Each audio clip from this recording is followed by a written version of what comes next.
Wali Kota Palembang Ratu Dewa memimpin rapat evaluasi capaian program kerja RDPS semester 1 tahun 2026.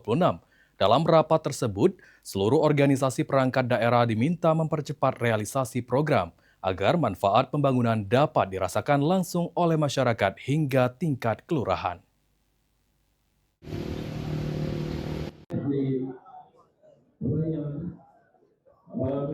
Wali Kota Palembang Ratu Dewa memimpin rapat evaluasi capaian program RDPS semester 1 tahun 2026 di Rumah Dinas Wali Kota Palembang pada Rabu pagi. Rapat yang berlangsung selama 4 jam diikuti seluruh kepala OPD untuk mengevaluasi progres, tindak lanjut, serta target penyelesaian program strategis pemerintah Kota Palembang. Dalam evaluasi tersebut, Dinas Kesehatan menjadi OPD dengan capaian kinerja terbaik. Sementara Dinas Lingkungan Hidup, Dinas PUPR, Dinas Perhubungan, Dinas Perkimtan, dan Dinas Pendidikan diminta mempercepat pelaksanaan berbagai program prioritas, mulai dari penataan kota, pembangunan infrastruktur, kelancaran lalu lintas, perbaikan rumah tidak layak huni, hingga rehabilitasi sekolah.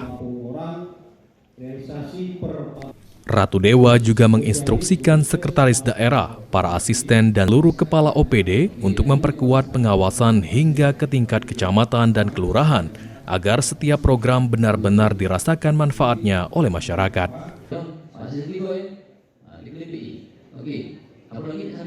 Saya bersama Pak Sekda ingin meng-cross-check secara langsung komitmen dan janji-janji kami sebelumnya. Untuk itu tadi kita bedahkan satu persatu, juga tindak lanjutnya sampai ke berapa lama waktunya juga sampai kita bedah semua.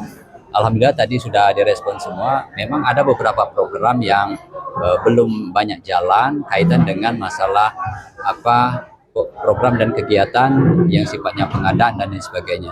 Secara umum sebenarnya sudah jalan semua, tinggal optimalisasi saja. Ini yang harus kami dorong, bahkan saya minta Pak Sekda dengan para asisten dan juga para kepala OPD benar-benar nanti cek and rechecknya satu persatu. Hingga semester 1 tahun 2026, realisasi program PS telah mencapai sekitar 30 hingga 35%. Pemerintah Kota Palembang optimis capaian tersebut akan meningkat pada semester kedua seiring percepatan pelaksanaan program demi mewujudkan Palembang berdaya dan sejahtera. Suryadi, PAL TV.